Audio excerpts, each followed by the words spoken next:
Okay, yep, good morning, good morning, magandang umaga po sa ating lahat. Welcome po sa ating channel. This is Our Reactions.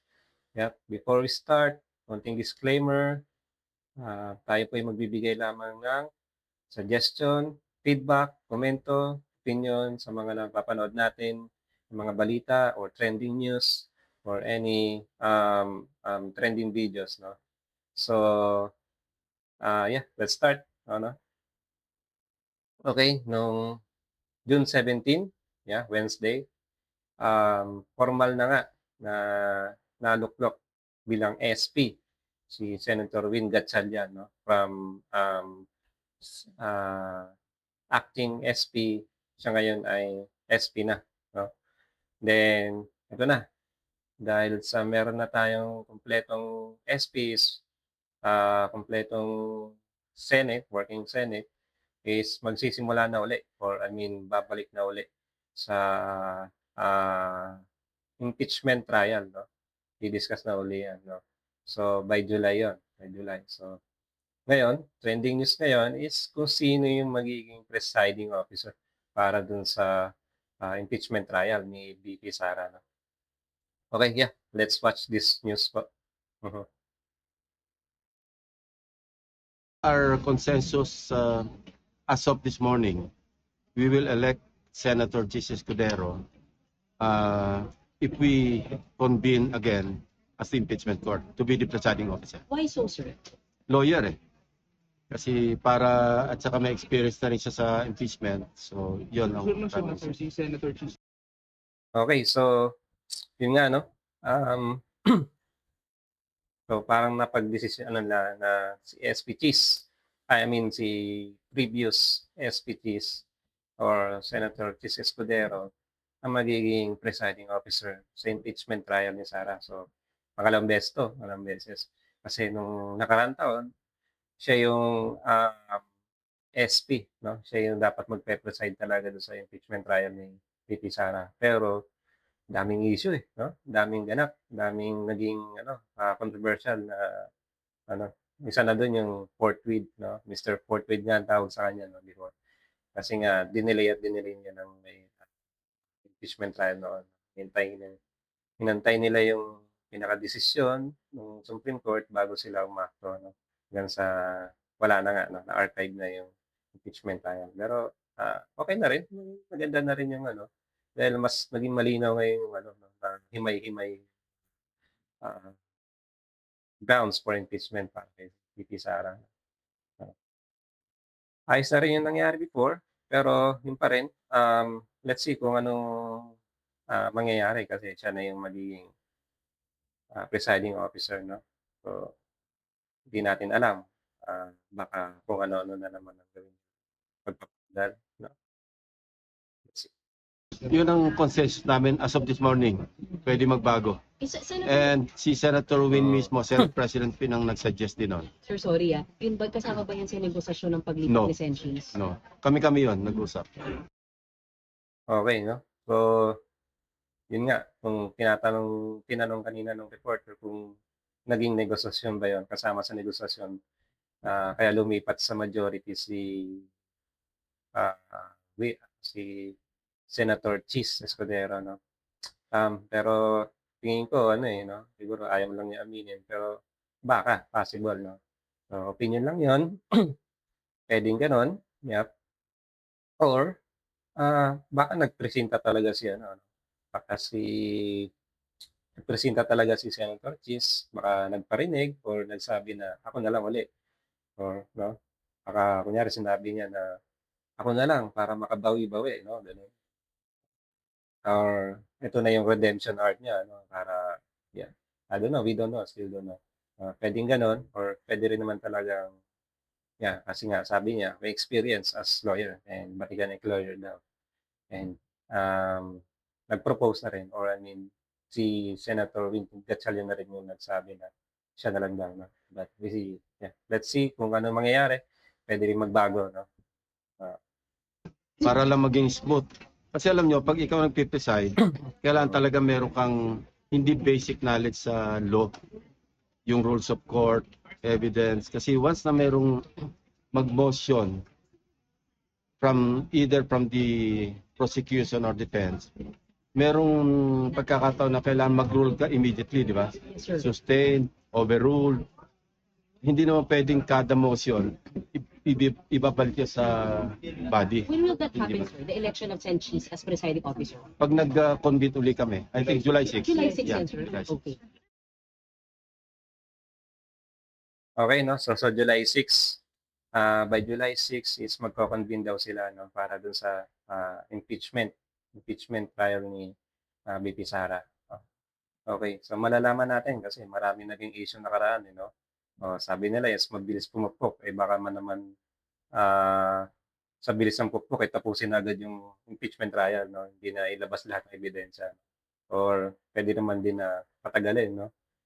We don't know kung anong mangyayari.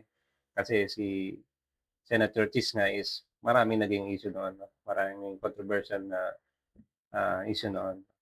And until naman ngayon, meron pa rin siyang mga issue, controversial. Kagaya ng may mga pending case siya na pwede siyang kasuhan ngayon sa ombudsman. Kasong plunder regarding pa rin sa flood control. Kasi nung siya yung SP, siya rin yung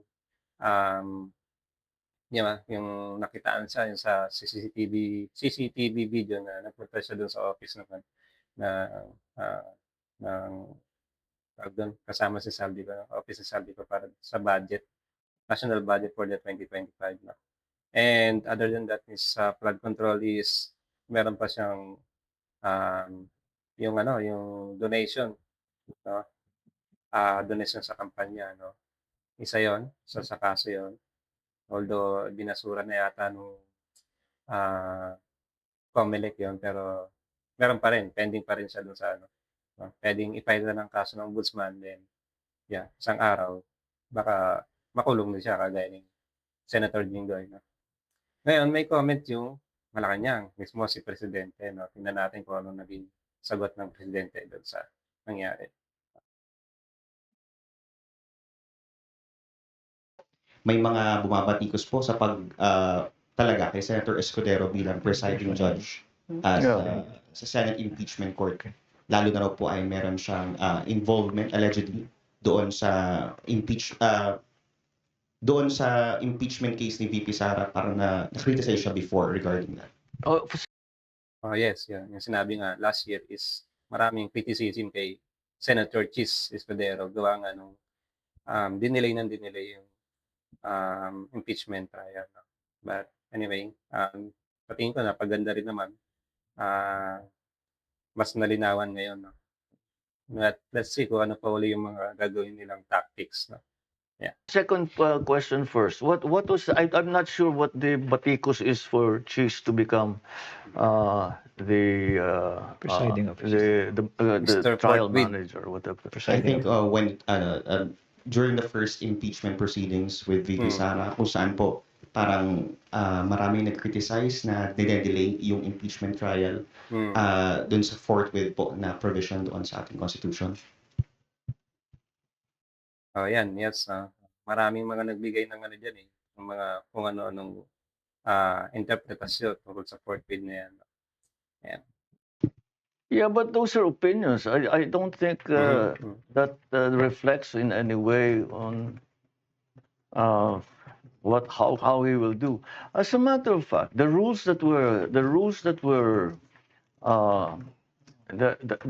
adopted by the Senate were the rules that Senator Cheese wrote during the last year's impeachment, when they were handling the last year's impeachment complaint.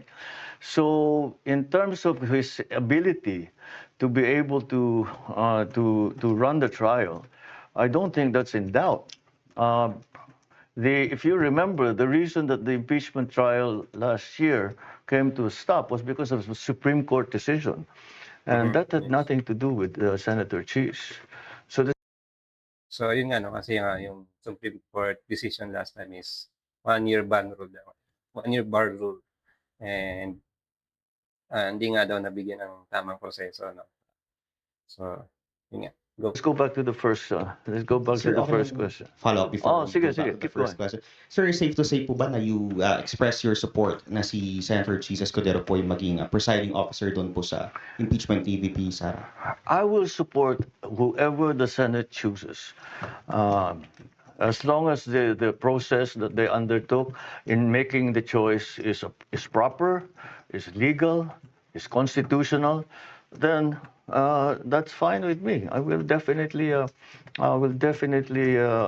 do whatever I can to work together with the legislature, with the Senate in particular, to make sure that things go smoothly, and that we move away from the chaos that we have been seeing in the Senate. And I hope that the new reorganization will achieve that.